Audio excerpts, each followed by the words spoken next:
boleh. Ya, boleh. Sebagian kita menjadikan ini suatu yang tidak boleh. Jangan menetes air mata, jangan menetes air mata, nanti batal wudhunya. Saya terangkan. Pertama, jenazah itu sebenarnya prosesnya bukan berwudu, tetapi membasuh anggota wudu. Jadi tidak ada berwudu jenazah itu tidak ada, tetapi membasuh anggota wudu, bukan berwudu jenazah itu. Kita memandikannya itu diawali dengan sebelum dimandikan dibasuh anggota wudunya dulu, bukan berwudu jenazah itu. Itu tolong dipahami. Ya. Jadi tidak ada istilahnya nanti kalau membasuh anggota wudu batal wudu, tidak ada. Nah, yang kedua saya sampaikan bahwa air mata dibilangkan membatalkan wudu. Jenazah itu tidak berwudu kok. Kita membasuh anggota wudunya, bukan berwudu jenazah itu. Yang kedua, ya, bahwa menetes air mata itu tidak ada larangan. Sunnah dari syariat ini adalah boleh mencium jenazah dan boleh menetes air mata. Tidak ada larangan. Saya sampaikan hadisnya. Ya, an Aisyah radhiyallahu an qalat, dari Aisyah radhiyallahu anha berkata, ra'aitu yuqabbilu nabi ra'aitu Rasulullah sallallahu alaihi wasallam yuqabbilu Utsman bin Affan. Saya melihat Rasulullah sallallahu alaihi wasallam mencium Utsman bin Affan wa huwa mayyitun, dalam keadaan mayat. Utsman itu ra'aitu dumu'at tasilu, mengalir air mata Rasulullah kena sahabat Utsman bin Affan. Tidak batal atau tidak ada istilah membatalkan wudu, dan tidak dilarang air mata menetes mengenai jenazah itu. Itu sunnah, boleh mencium, tidak ada larangan kena air mata. Ya, ini perlu saya pertegas lagi, saya sampaikan lagi, karena ini sebagian keyakinan kita bahwa tidak boleh mencium itu kalau kena air mata. Ya, mencium itu sunnah, kena air mata tidak ada masalah, boleh. Ya, boleh. Oke. Baik, kita lanjut tentang sholat. Sholat jenazah minimal 3 shaf. Ya. Dalil yang kedua lah kita lanjutkan dulu. Ini sebenarnya banyak dalil. Yang kedua, yang lanjut next. Yang lebih tegas, ini dia. Ini dalil ini salah satu yang menjelaskan bahwa sholat jenazah itu 3 shaf minimal. An Abi Umamah radhiyallahu an qol shalla Rasulullah sallallahu alaihi wasallam alal janazah ma'ahu. Dari Abi Umamah radhiyallahu anhu berkata bahwa Nabi sallallahu alaihi wasallam salat jenazah ma'ahu sab'ata nafaro. Yang hadir waktu itu salat hanya 7 orang. Faja'ala, 7 orang yang hadir itu Rasulullah jadikan salasa sofan, 3 orang di saf pertama, isnaini sofan, 2 orang saf kedua, isnaini sofan, 2 orang saf ketiga. Jadi 3 saf jadinya. Jumlahnya 7 cuman dibentuk menjadi 3 saf. Ini sunnah bahwa sholat jenazah itu adalah 3 saf. Naik ke atas tadi dalilnya. Ya. Karena dengan 3 saf itu ayyakunu salasa sufufin illa ghufira lahu, maka diampuni dosanya. Artinya apa? Kalau kurang 3 saf enggak dapat pengampunan. Untuk mendapat pengampunan orang yang disolatkan itu, maka lakukan solat itu minimal 3 saf. Kalau kurang dari 3 saf, hilang pengampunannya. Ya, maka kita lakukanlah seperti itu. Ya, tentu catatannya adalah orang yang melakukan sholat jenazah itu la yusriku bihi Ya, la yusrikullahu syai'an, tidak mempersekutukan Allah. Kalau dia yang sholat itu dukun-dukun, kerjanya pergi mantra-mantra, ikut sholat walaupun 100 orang tidak ada gunanya. Ya, jimat-jimat, tangkal-tangkal yang di badannya itu dia ikut sholat, tidak ada guna sholatnya. Manfaat untuk orang yang meninggal itu tidak ada gitu. Ya, tidak ada manfaatnya. Nah, jadi ini sholat jenazah. Lanjut. Ya, kaifiat sholat jenazah terdiri dari 4 takbir. Ya, fakabaro arba'an. Rasulullah takbir 4 kali. Ya, beliau takbir 4 kali. Terus apa yang dibaca? Yang dibaca dalam takbir 4 kali itu, yang pertama adalah ayyaqra bi ummul Quran bi mukhalafah fil kabir ul ula, yaitu membaca ummul Quran pada takbir pertama. Ummul Quran Al-Fatihah. Summa yaksiru salasan, kemudian Rasulullah yukabbiru, summa yukabbiru salasan, dan Rasulullah Al-Fatihah Rasulullah takbir 3 kali. Ya.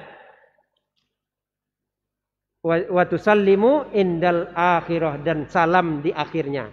Jadi 4 takbir di situ. Pertama Al-Fatihah, yang ketiga, yang takbir kedua, ketiga dan keempat itu ditambah setelah membaca Al-Fatihah. Takbir keempat diakhiri dengan salam. Naik yang belakang atau yang di atas coba. Ini. Ya. Ayyaqra bi Fatihatul Kitab wa yusolli 'alan Nabi. Pertama membaca Al-Fatihah, yang kedua selawat kepada Nabi. Summa yukhlisu doa, yang ketiga doa. Lil mayyit, untuk mayat. Ya, hatta yaqra'a wa la yaqra' illal marrah summa yusallim. Sampai Rasulullah itu takbir yang terakhir adalah salam, tanpa ada baca doa sama sekali. Ada 2 cara. Takbir keempat itu boleh dibaca doa, boleh tidak. Begitu dia takbir yang keempat, langsung assalamualaikum, itu boleh. Begitu dia takbir keempat, baca doa juga boleh. Yang kita baca biasanya Allahumma la tahrimna ajrahu wa la taftina ba'dahu wa filana. Ini 4 takbir. Lanjut berikutnya. Terus lanjut lagi.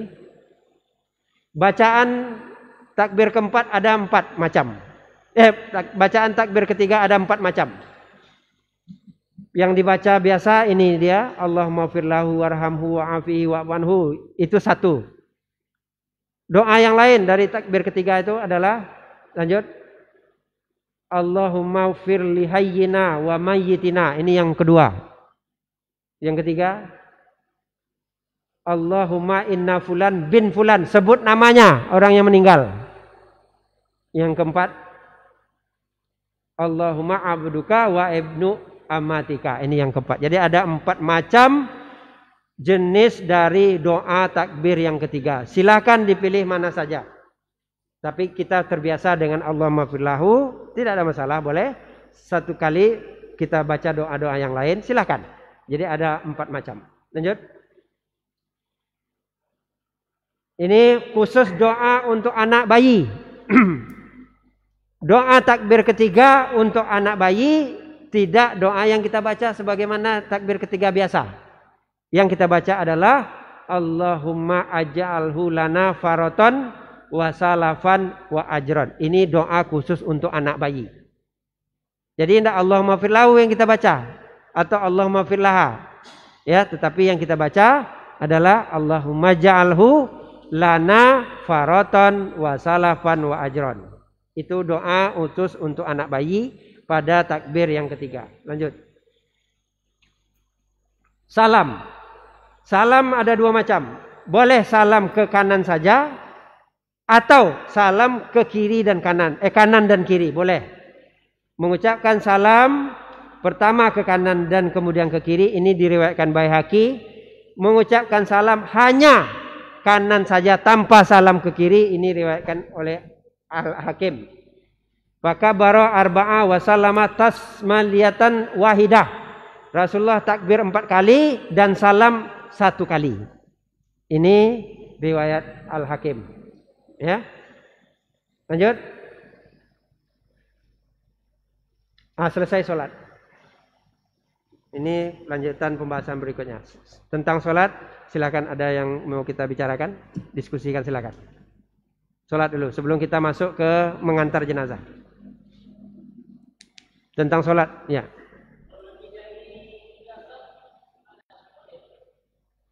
Lebih dari 3 saf, kita buat safnya ganjil. 3, kita mau buat lebih dari 3, buat 5. Kalau kita mau buat lebih dari 5, buat 7. Dan seterusnya.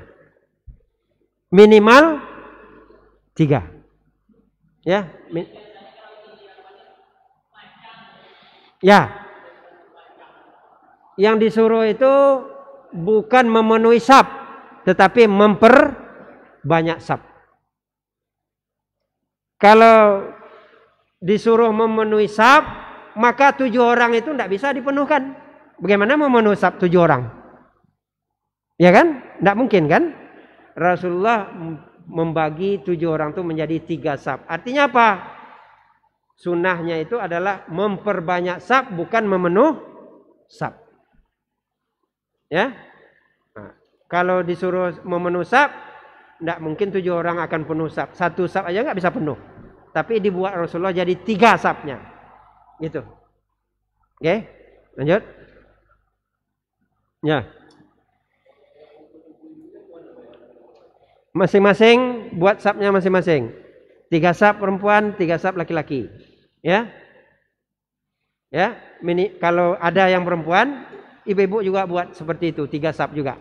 Jadi tidak terhitung saf berikutnya dari laki-laki. Saf ibu sendiri-sendiri. Bapak sendiri, ibu sendiri. 3 saf juga dia buat sana belakang. Ya.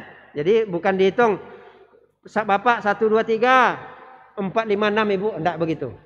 Ya, tapi masing-masing begitu. Gitu, Pak. Terus ya.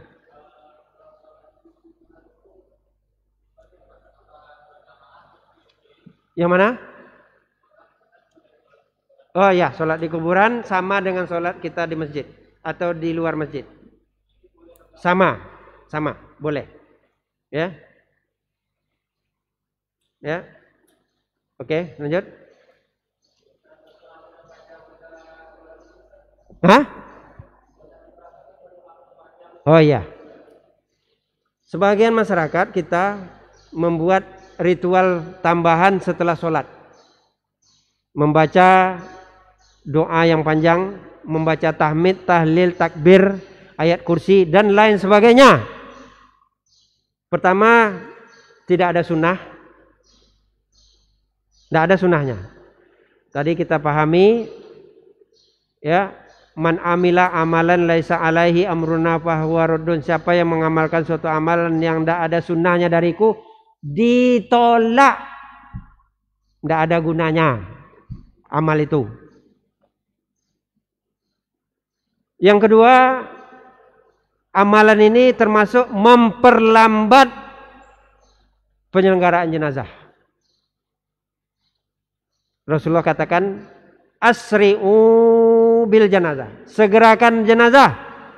Fa in taku solihah, apabila jenazah ini orangnya baik, fa khairan tuqaddimuha ilai, maka kebaikan itu akan segera dia dapat. Kalau kita buat tambah-tambahan lagi, memperlambat, orang ini mayat ini akan mendapat balasan yang kebaikan itu. Fa in takuduna zalik, apabila jenazah ini tidak baik, fa syarrun, keburukan yang ada pada jenazah ini, tada'unaha min riqabikum, jangan kamu tahan lama-lama, yang buruk tuh di pundak kita, lepaskan. Orang jahat ini lepaskan, jangan kita lama-lama tahan-tahan. Segera lepaskan. Dalam hadis yang lain juga ditegaskan, orang jenazah ini dia tahu dia orang baik, dia akan katakan, qaddimuni, segerakan saya. Itu kata jenazah itu. Kalau kita tahu sebenarnya jenazah ini dia minta dia disegerakan. Apalagi dia orang baik. Kenapa kita perlambat? Dia minta. Ya. Maka sebaliknya kata Rasulullah, ya, apabila jenazah ini tidak baik, ya wailaha, celaka saya kata jenazah ini. Aina tashabun, kemana kalian bawa saya? Tetapi tidak ada yang mendengar perkataan orang mati ini. Semua mendengar perkataan orang mati, illal insan, kecuali manusia. Manusia tidak bisa mendengar apa yang diinginkan oleh jenazah itu. Apabila manusia mendengar apa yang diinginkan olehnya, maka orang lasoiko, maka pingsanlah manusia ini. Ya, nah, itu yang harus kita lakukan. Tidak ada sunnah dan memperlambat jenazah. Maka jangan kita lakukan sesuatu yang tidak ada sunnah. Jangan kita buat yang kebaikan yang harus kita berikan kepada orang yang meninggal, kita perlambat gara-gara membuat amal-amalan yang tidak ada sunnah. Begitu. Berikut, silakan. Ya.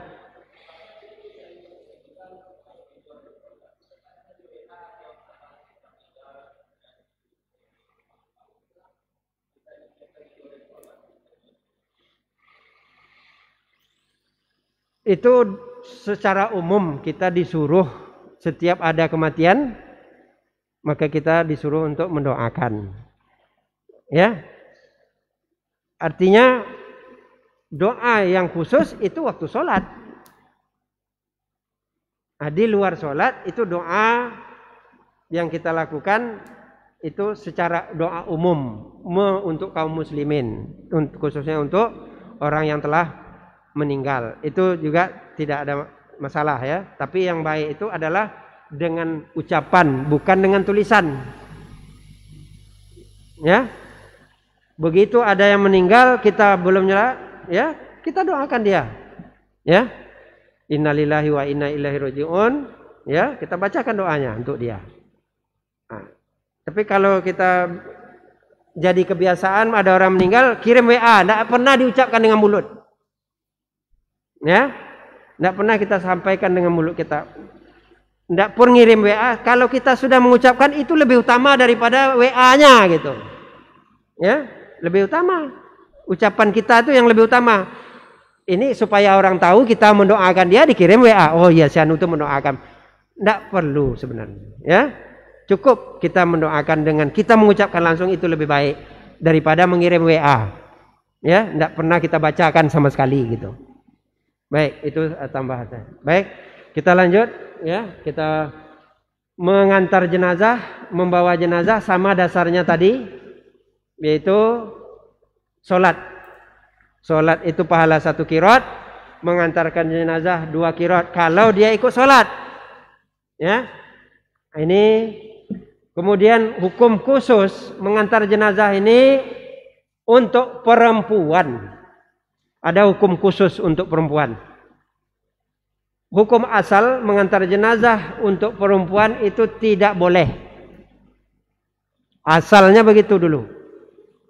Tetapi setelah itu dibolehkan oleh Nabi. Kenapa? Karena di situ diharapkan yaitu adalah untuk mengingat mati, untuk melunakkan hati, ya, dan untuk mengingat akhirat. Maka dibolehkan perempuan itu untuk mengantar jenazah ke kuburan. Awalnya tidak boleh sama sekali. Ini, ya, nuhina anittiba al janais. Kami dilarang untuk ikut mengantar jenazah. Lam ya'zam alaiha, lam yu'zam alaiha. Tapi tidak diharamkan. Nah, ini setelah bolehnya perempuan itu mengantar jenazah ke kuburan dengan harapan bisa mengingat kematian agar hatinya lunak dan mengingat akhirat. Tetapi ada syarat. Perempuan yang datang ke masjid, yang mengantar jenazah ke masjid, next, lanjut. Itu ada syarat-syaratnya. Ini khusus perempuan. Ini belum sampai sini. Coba lanjut lagi. Ini dia. Perempuan yang mengantar jenazah ke masjid, ke kuburan, pertama tidak meratap, yang kedua menutup aurat, yang ketiga tidak ikhtilat, yang keempat jangan jadi kebiasaan. Setiap ada meninggal pergi kuburan, setiap ada meninggal kuburan, itu tidak boleh. Perempuan tidak boleh setiap ada yang meninggal pergi ke kuburan, tidak boleh. Sekali-sekali boleh. Ya. Dasarnya ini dia. Nuhina anitiba al janazah walam yu'zam alaiha. Kami dilarang untuk ikut ke kuburan tapi tidak diharamkan, ya, kecuali untuk melembutkan hati, ya, mengingat kematian dan mengingat akhirat sebagaimana saya sampaikan di awal. Yang kedua, tidak meratap. Kenapa? Perempuan kalau sudah datang ke kuburan, apalagi keluarganya sendiri, untuk meratap ini susah dihindari. Tengoklah, kalau perempuan sudah pergi ke kuburan itu yang tak terkendalikan emosinya. Ini termasuk bagian dari meratap. Kata Rasulullah, an-nanihah, orang yang meratap, ya, tuqamu yaumal kiamah, nanti dibangkitkan pada hari kiamat, wa alaiha, akan dipakaikan padanya sirbalun mengkotiron, dari aspal, wa birun min jarodin, dari nanah.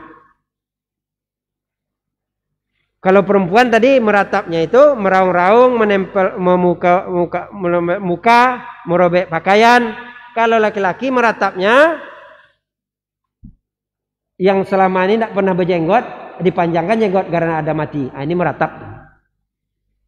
Selama ini tidak pernah dia punya jenggot, tapi karena ada keluarganya mati, dibiarkannya jenggot panjang. Ini termasuk meratap. Kemudian termasuk bagian dari meratap adalah makan-makan di rumah orang mati. Ini bagian dari meratap. Karena Rasulullah katakan, kunta na'udu al-ijtima ila ahlil mayyit suni'atu ta'am ba'da dafni minan nihayah. Adalah orang yang berkumpul-kumpul, kunta na'udu al-ijtima, berkumpul-kumpul orang di rumah orang yang mati, suni'ati ta'am, dan makan-makan minan nihayah. Ini adalah bagian dari meratap. Ya. Maka berkumpul dan makan di rumah orang mati, apalagi dalam keadaan Covid ini, pertama sudahlah tidak sesuai dengan sunnah, yang ketiga membahayakan sekarang berkumpul-kumpul, berkerumun-kerumun di rumah orang kematian. Ya.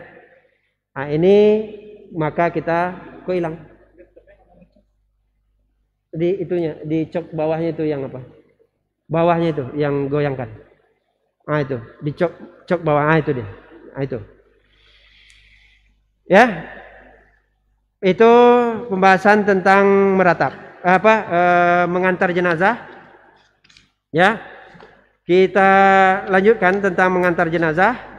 Ya, tadi sudah saya sampaikan itu termasuk sunnah dan ada pengkhususan larangan perlakuan untuk wanita. Ya, dalam masalah meratap. Ya, atau mengantar jenazah.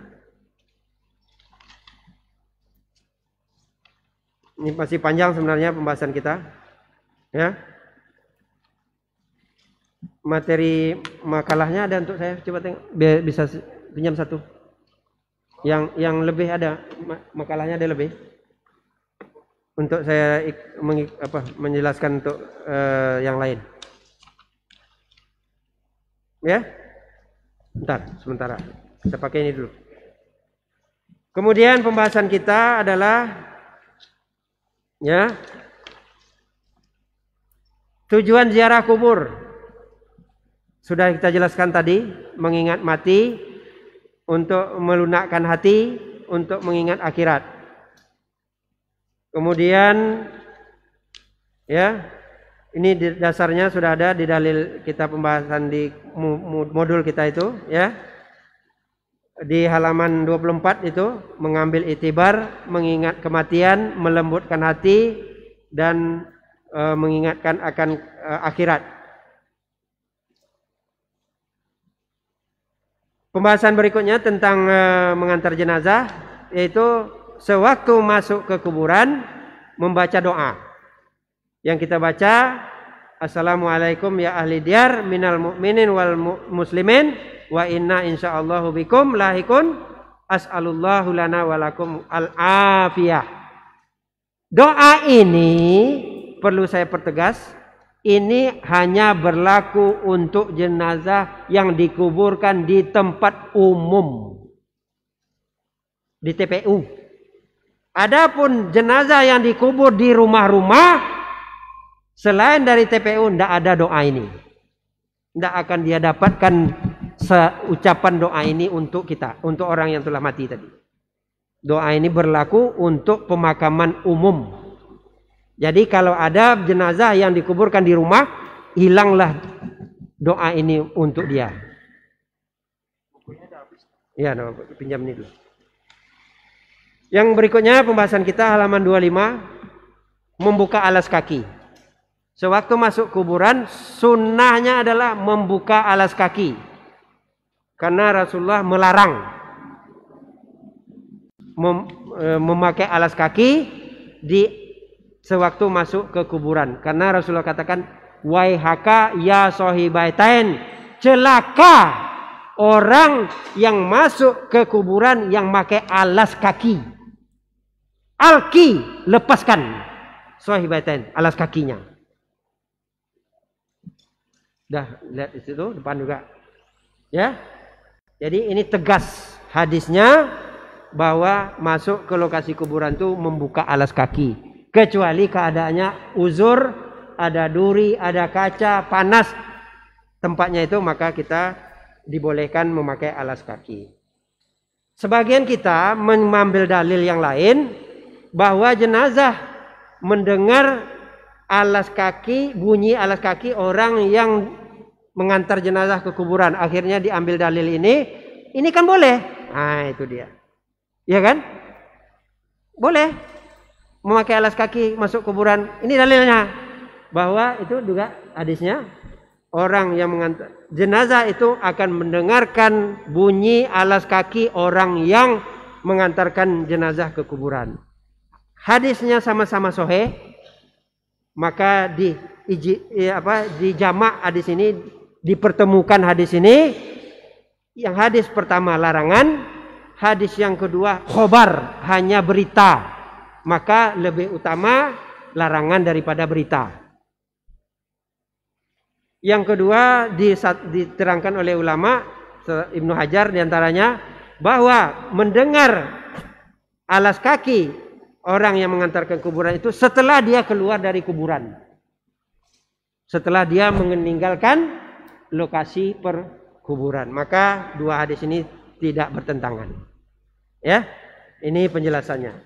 Kemudian tidak boleh duduk-duduk, tidak boleh menulis, tidak boleh mengecat, tidak boleh menembok kuburan. Dalilnya mana? Nih, jelas.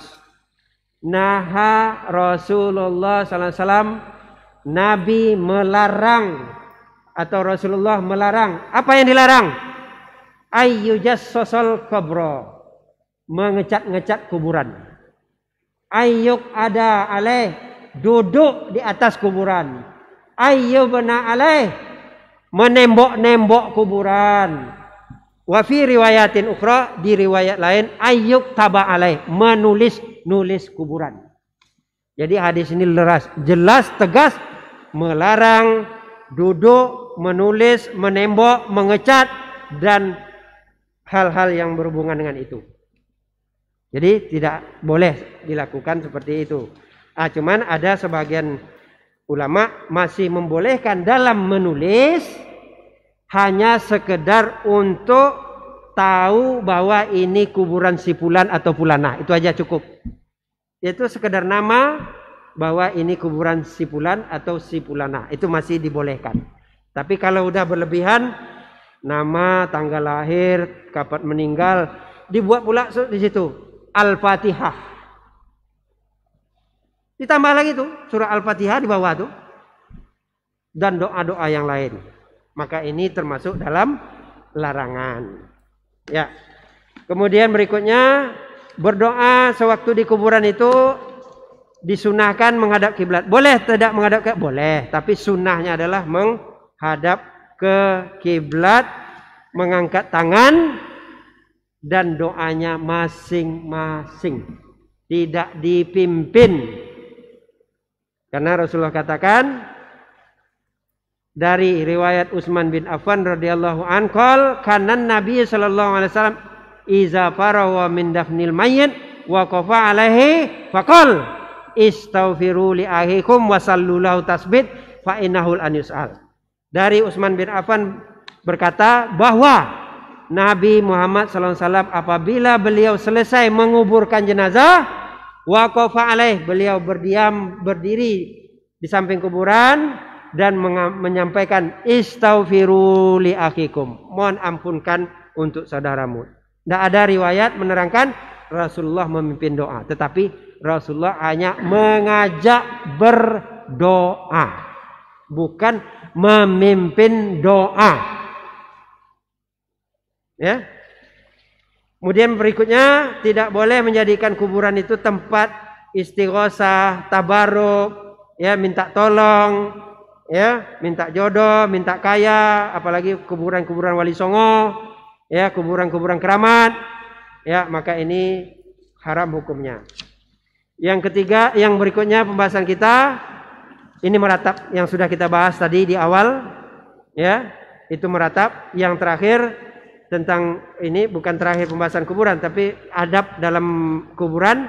Yang terakhir adalah jangan menyerupai orang-orang kafir. Man tasyabaha biqaumin fahuwa minhum. Siapa yang mencontoh perbuatan orang kafir, maka dia seperti orang kafir. Apa contohnya?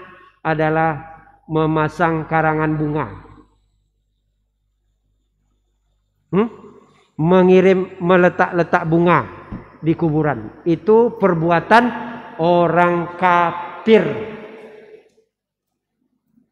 Khusus karangan bunga, di sini ada 3 masalah. Pertama, tasyabuh, menyerupai orang kafir.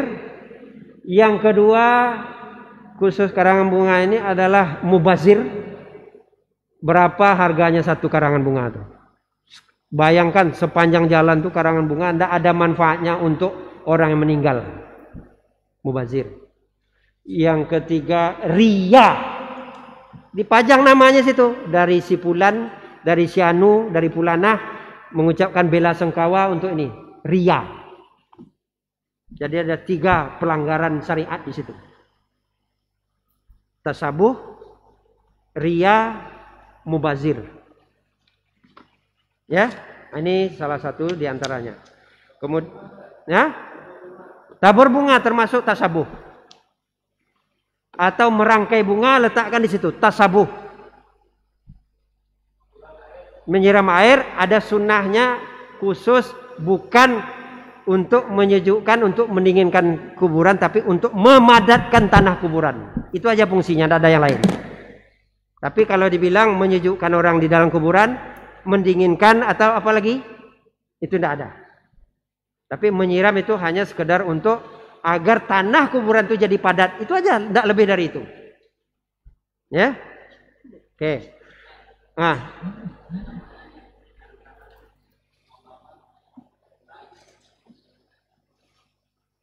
kalau ada keyakinan tertentu, itu tidak ada. Ini hanya khusus bagi Nabi. Itu adalah apa namanya istilahnya kalau Nabi pernah berjalan ke suatu kuburan, kemudian dia tahu orang ini diazab, maka dia tanamkan suatu pohon atau dia letakkan suatu kayu untuk meringankan beban dari orang ini dari azab kubur, karena dia kencingnya tidak cebok. Ini pengkhususan untuk Nabi. Tidak ada syariat dalam masalah ini menanam-nanam. Ya, yang disuruh itu adalah khusus untuk kuburan itu gundukan. Itu ada. Itu nanti kita sampai ke situ. Ya, jadi tidak ada menanam-nanam itu. Ya. Tidak ada satupun kuburan antum kalau melihat kuburan Baqi' di Madinah itu, tidak ada kuburan Raja Saudi, kuburan Nabi, kuburan sahabat yang dikasih bunga, tidak ada satupun. Yang ada hanya gundukan tanah dan tanda mana kepala, itu aja. Ya, tidak ada. Oke, pembahasan berikutnya hukum-hukum dalam mengubur jenazah. Pertama, jenazah wajib dikuburkan walaupun orang kafir. Izhab fawarih, kuburkan walaupun dia orang kafir. Ini waktu itu Abu Thalib meninggal, disuruh oleh Nabi Ali untuk menguburkannya. Abu Thalib dalam keadaan kafir. Yang kedua yaitu jenazah dikuburkan di tempat kuburan umum, bukan di kuburan pribadi, bukan di rumah masing-masing. Ini di kampung-kampung banyak seperti ini. Syariat yang kita lihat, gara-gara dikuburkan di rumah, pertama jenazah tidak pernah akan dapat doa. Itu syariat yang pertama. Syariat yang kedua, orang di rumah itu sulit mau sholatnya gara-gara ada kuburan di dekat rumahnya. La tusallu ilal kubur, tidak boleh sholat yang di situ ada kuburan. Nah, di rumahnya ada kuburan, kita mau sholat, bagaimana kita mau sholat di situ ada kuburan?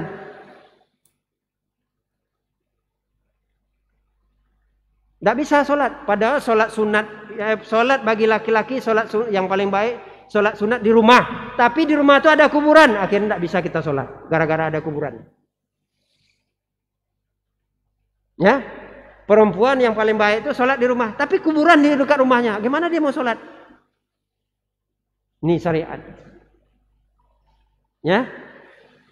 Kemudian menguburkan jenazah itu ada 3 waktu yang dilarang, kecuali terpaksa. Ya, 3 waktu. Pertama, 1 waktu matahari terbit, yang kedua matahari pertengahan, yang ketiga matahari terbenam. Waktu itu, waktu-waktu itu aja, maksudnya lewat dari itu tidak ada masalah. Kecuali malam hari. Malam hari ada larangan, Nabi tidak menguburkan jenazah malam hari kecuali keadaan darurat. Nah, ini saya lihat nih jadi kebiasaan nih, mulai pula kita ada jenazah minta tolong malam hari, kalau bisa tunda aja besok, bukan termasuk memperlambat. Besok aja dikerjakan, karena tidak melaksanakan jenazah malam hari itu sesuatu yang darurat sifatnya, baru dibolehkan. Kalau tidak darurat tidak boleh.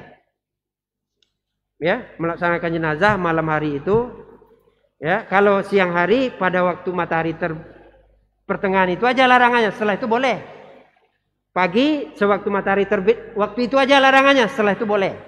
Tapi kalau malam itu larangannya, baik mulai terbit sampai malam harinya itu dilarang kita menyelenggarakan jenazah kecuali darurat.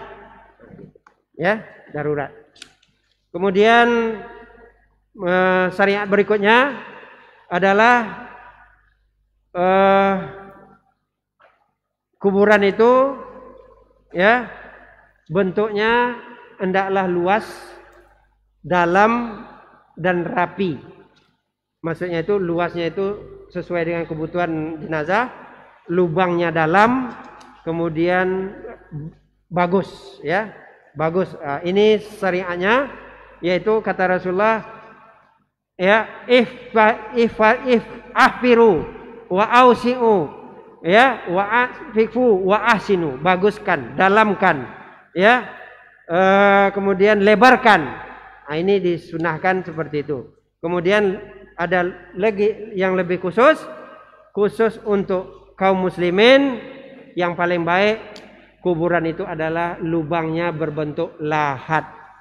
Karena Rasulullah katakan, Allahdu lana ahladu li wasyaku li ghairina, ahladu lana asyaku li ahlil kitab. Lahat itu untuk kita, lubang tengah untuk orang ahli kitab. Ya, maka Rasulullah dikuburkan waktu itu dalam bentuk lahat. Ya, kecuali keadaan tempat itu tidak memungkinkan membuat lahat, lain hal. Itu keadaan. Tapi sunnah yang paling baik bentuk kuburan itu adalah lubang samping, bukan lubang di tengah. Kalau tidak mungkin di samping, baru kita buat di tengah. Itu yang paling baik. Oke. Gambarnya ada di situ, antum bisa lihat seperti apa gambarnya. Yang mana lahat, mana yang sak. Pembahasan berikutnya adalah diutamakan yang masuk ke lubang kuburan itu adalah laki-laki walaupun jenazah perempuan. Ya.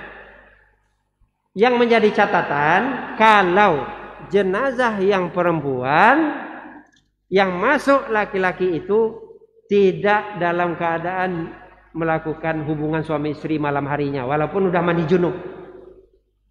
Rasulullah katakan, hal minkum rajulun yam yuqarriful laih. Siapa di antara kalian yang tidak melakukan hubungan suami istri? Faqala Abu Talha, berkata Abu Talha, ana ya Rasulullah, saya Rasulullah. Fa'anzil, kamu yang turun. Waktu itu meninggal anak Nabi. Yang ditanya oleh Nabi, siapa yang tidak melakukan hubungan suami istri, itulah yang turun ke dalam lubang itu. Suami yang meninggal ini dalam keadaan junub malam harinya.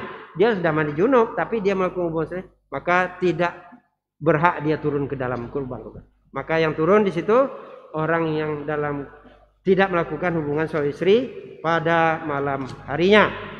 Kemudian berikutnya masukkan jenazah. Memasukkan jenazah itu dari arah kaki kuburan. Akbala rijlul qabri. Masukkanlah jenazah itu dari arah kaki kuburan. Bukan dari samping. Ya, lubang kuburan kita letak jenazahnya dari samping, kita masukkan. Itu tidak sunnah. Yang sunnah itu masukkan dari arah kaki. Mana kaki kuburan, dari situ kita masukkan. Kepalanya kita masukkan.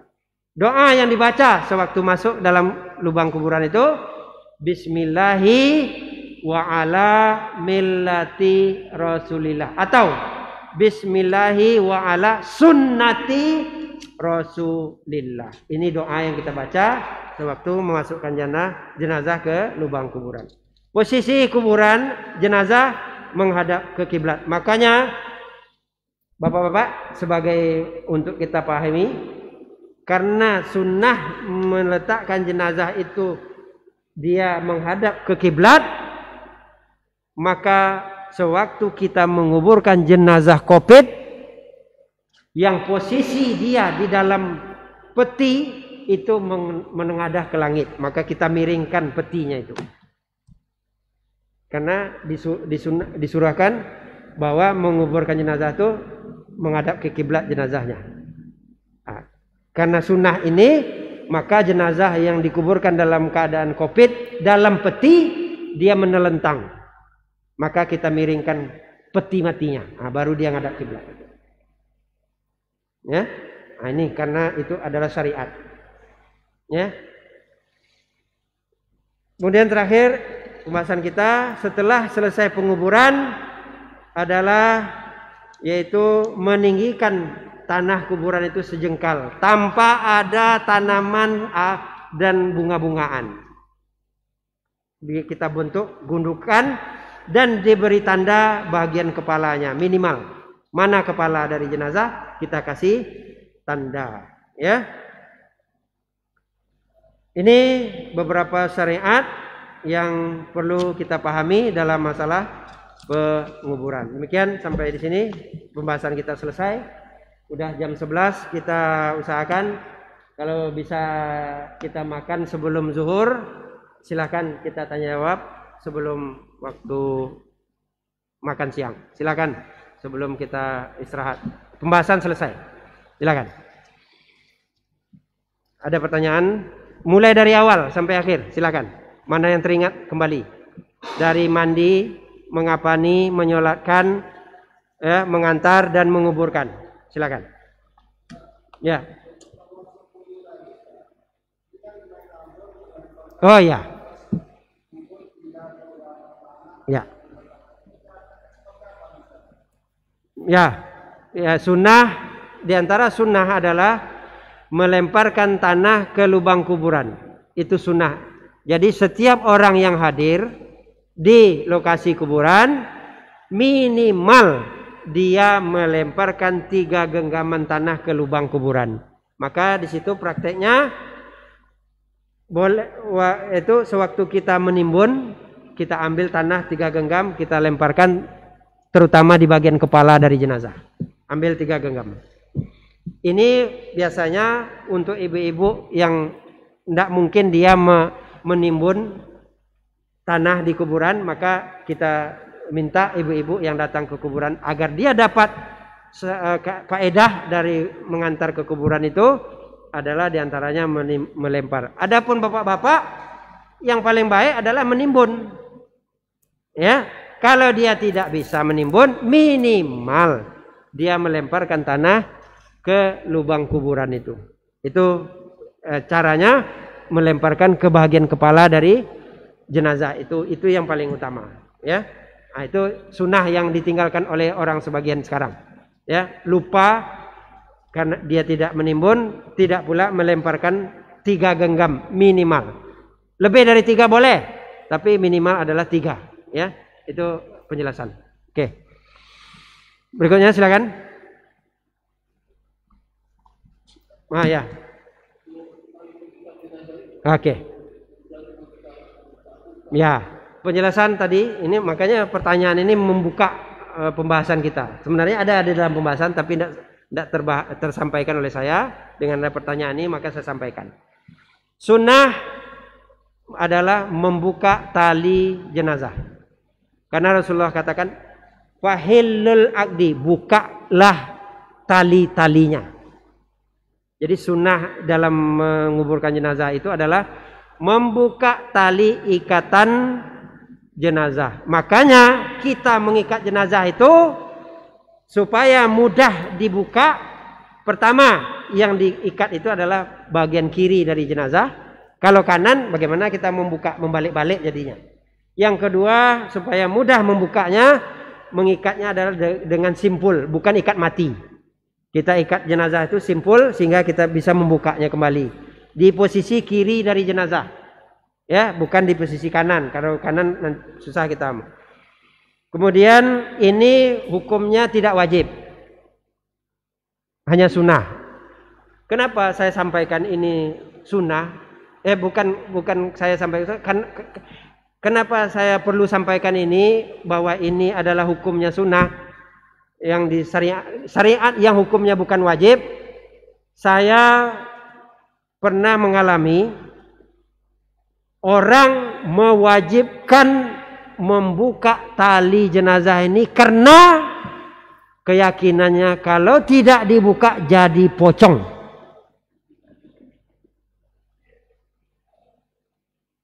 Saya mengalami. Saya pernah menguburkan jenazah. Orang petugas kuburan yang biasa menggali kuburan ini, pemegang kunci kuburan itu, dia menyampaikan tuh, Pak tolong buka. Saya tidak bertanggung jawab nanti jadi pocong. Begitu dia bilang sama saya. Saya tahu ini sunnah, membuka tali ini sunnah, tapi karena keyakinan orang ini syirik, saya tidak buka talinya. Saya tantang dia. Tidak saya buka tali itu. Biarkan aja talinya. Supaya orang tahu ini syirik. Tahayul khurafat. Saya sampaikan kepada, maaf Pak, saya siap bertanggung jawab kalau ada apa-apa. Beberapa tahun yang lalu kejadian itu, alhamdulillah Allah mentakdirkan saya masih hidup. Tidak pernah saya didatangi oleh pocong. Ingin supaya orang tahu ini adalah bukan syariat yang harus dilakukan membuka itu, kan apalagi punya keyakinan akan jadi pocong. Ya, nah ini penjelasan saya tentang masalah membuka tali. Adapun menempelkan muka ke dinding tanah, syariat tidak ada. Hanya bermanfaat jenazah yang ditempelkan mukanya ke dinding tanah itu adalah mempercepat proses pembusukan. Tidak ada lain dari itu. Atau harus membuka, syariat membuka muka menempel ke tanah. Tidak ada. Mau kita tempelkan boleh, tapi jangan jadi keyakinan wajib dibuka, wajib ditempel mukanya ke tanah. Enggak ada. Ya, termasuk juga tanah yang di bulat-bulat itu hanya untuk menahan supaya jenazah itu jangan membalik, itu aja. Tidak ada syariatnya harus pakai itu.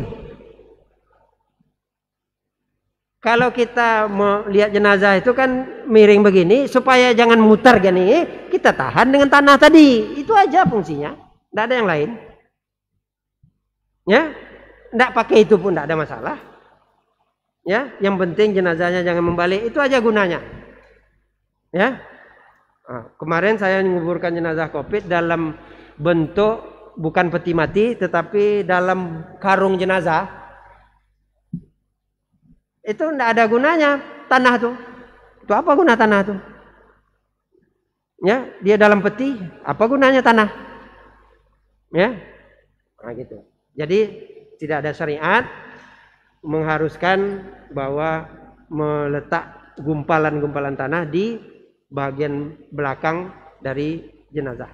Itu penjelasan tambahan. Silakan. Yang lain?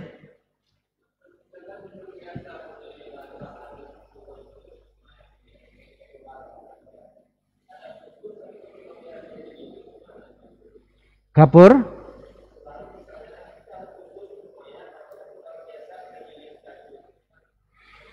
Contoh kapur khusus untuk mayat itu apa?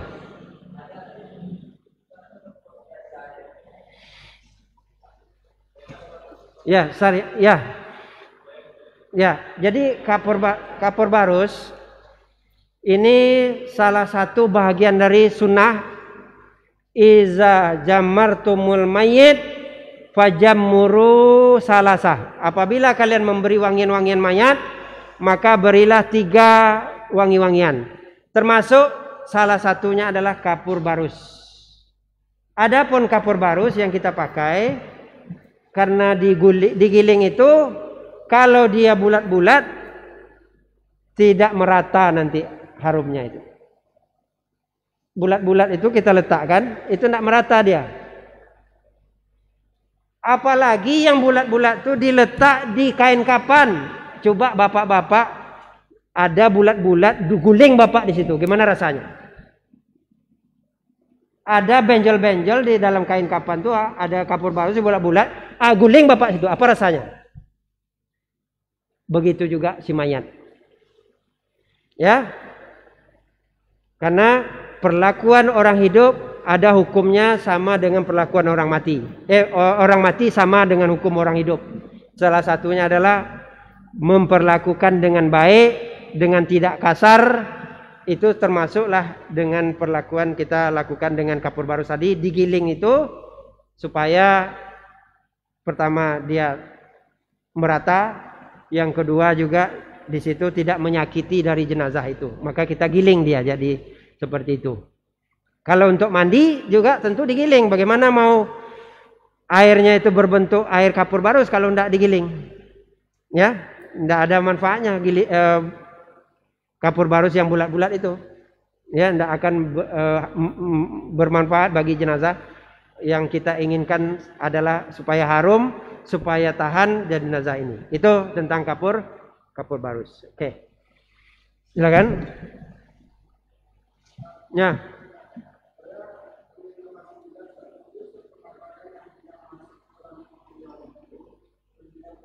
Hubungan suami istri malam hari, ya, terus? Ya. Nah, coba lah bunyi.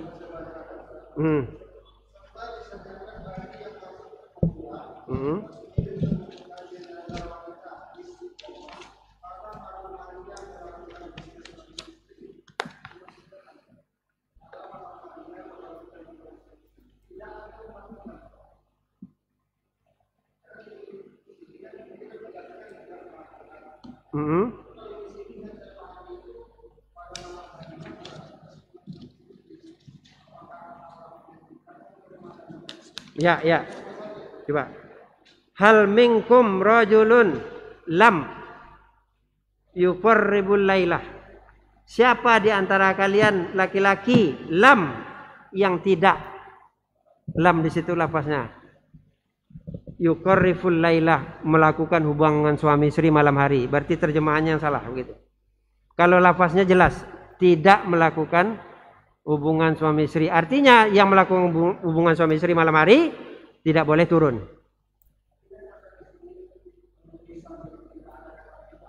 Ya, itu mungkin yang kekurangannya. Ya. Ya.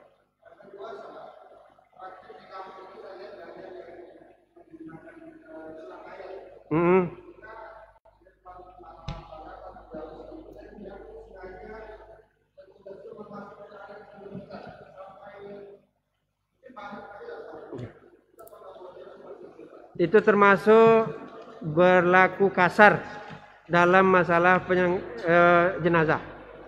Ya, ada hukum khusus kakas raful azmi hayyan, ya, berbuat kasar terhadap orang hidup, kakas mayitan, sama dengan berbuat kasar terhadap jenazah sama dengan berbuat kasar terhadap orang hidup. Jadi artinya termasuk bagian dari berbuat kasar dengan melakukan perlakuan seperti tadi. Jadi larangan, tidak dibolehkan. Ya.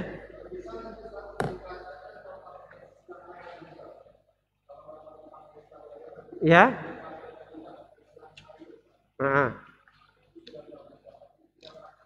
Boleh, ya. Yang sunnahnya itu bukan pakai selang, tapi siram. Ghuslul mayyit itu menyiram. Ya. Keadaan memakai selang itu ada keadaan khusus karena pertama BAB-nya tidak habis-habis. Ya, maka kita semprot dengan bantuan selang. Karena dengan siraman biasa dia tidak habis atau tidak bersih. Ya. Itu makanya kita perlu memakai selang. Tapi kalau normal tidak perlu. Tidak pakai selang. Cukup siraman saja. Ya. Adapun nanti kalau ada darah-darah di hidung, kita usahakan bersih. Kalau enggak disumbat aja pakai kapur barus, pakai kapas, ya, supaya jangan keluar darahnya. Itu aja. Jadi selang itu termasuk bagian dari adab yang tidak baik dalam memandikan jenazah. Ya, memandi itu cukup menyiram saja. Gitu. Baik, silakan. Ada lagi? Masih ada waktu. Belum. Masuk ke areal kuburan langsung lepas. Ya, begitu masuk pintu gerbang lepaskan. Ya, masuk ke areal kuburan lepaskan langsung. Tinggalkan sendal itu di luar. Ya, makanya sunnah membawa jenazah itu adalah menggotong, bukan pakai mobil. Sunnah membawa jenazah itu ya adalah menggotong, memikul. Ya. Begitu kita pikul jenazah itu masuk ke areal pekuburan, tinggalkan sendalnya, masuk. Tapi kalau pakai mobil, kita pakai sendal dalam mobil tuh, masuk terus ke dalam tuh. Ya. Nah, ini apa? Cara dalam sewaktu kita masuk ke areal pekuburan seperti itu. Ya. Keadaan memakai mobil itu keadaan karena kondisi jauh satu. Tapi kalau dekat kuburannya, jangan kita pakai mobil lagi. Gotong aja sama-sama. Memakai kendaraan itu bahagian dari perbuatan orang kafir. Orang kafir itu kalau ke kuburan pakai mobil. Ini kebiasaan orang kafir. Kalau kita bisa menggotong jenazah itu kita gotong. Jangan kita bawa pakai mobil. Karena keadaan jauh saja kita pakai mobil, itu aja. Makanya sewaktu kita masuk ke areal pekuburan ada mobil, kita berhentinya di tempat yang jauh dari lokasi kuburan, bukan di dekat lubangnya itu kita letak mobil tuh. Sampai-sampai mobil pun bisa masuk kuburan jadinya. Ya, begitu. Ya, kita letakkan khusus. Tinggalkan mobil, pikul dari mobil sampai ke lubang kuburan. Itu yang disunahkan seperti itu. Karena kita udah dari jauh memakai mobil, gimana kita mau gotong? Nggak mungkin kan? Waktu itulah bisa kita gotong. Menjelang ke lubang itulah kita gotong jenazah itu. Jangan kita cucuk-cucuk kan mobil sampai ke lubang itu. Ya, diangkat jenazah itu, dipikul. Ya, begitu syariatnya. Oke, berikut. Baik, kalau tidak ada nanti sambil apa kita bisa tanya. Nah ya, silakan.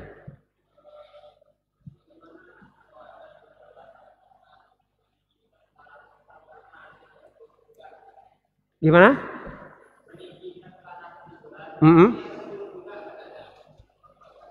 Makanya antum menyusun waktu menimbun kuburan itu, kalau saya menguburkan jenazah, itu papan kuburan itu bukan melintang begini. Ini lubang kan? Tapi kalau lahat pasti begini kan? Tidak ada lahat tuh yang begini tali. Lahat kan samping. Kita kan susun gini kan? Tapi kalau lubangnya di tengah, di sini lubang, maka kita masukkan papan itu miring di dalamnya. Bukan lurus gini di atas lubang, tapi dimiringkan begini sehingga tidak ada space lagi, tanah akan turun. Dia tersusun begini, jenazahnya udah di sini sehingga ini bisa dipadatkan. Nah, kalau udah begitu tidak akan turun tuh, insya Allah tidak akan turun.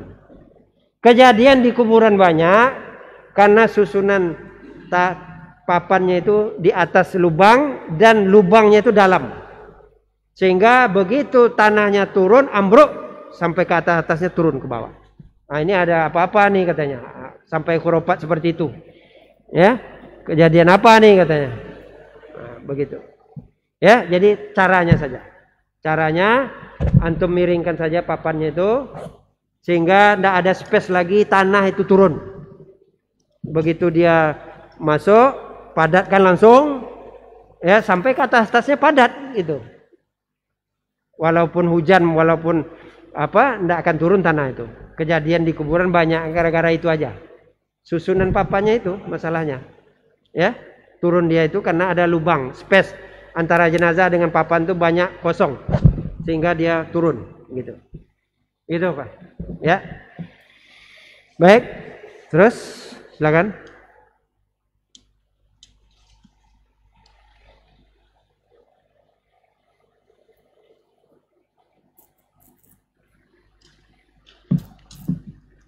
Cukup? Ya, biar ada waktu rehat, waktu makan yang agak panjang bisa kita istirahat. Saya kira cukup dulu sementara. Nanti kalau ada hal-hal yang bisa sambil-sambil kita ngobrol-ngobrol, kita duduk-duduk, bisa kita diskusikan kembali. Dan mungkin ini yang bisa saya sampaikan. Ya, mohon maaf kalau ada kekurangan kesilapan dalam penyampaian dan menyampaikan hadis yang tidak tepat dalam lafaz, ya mungkin terlalu terburu-buru atau cepat, maka kita mohon ampun kepada Allah Subhanahu wa taala dan saya mohon maaf kepada antum sekalian. Ini yang bisa saya sampaikan dan saya berikan kepada kita semua, dan kita tutup dengan doa kafaratul majlis. Subhanaka Allahumma wa bihamdika asyhadu an la ilaha illa anta astaghfiruka wa atubu ilaik. Wabillahi taufiq wal hidayah. Wassalamualaikum warahmatullahi wabarakatuh.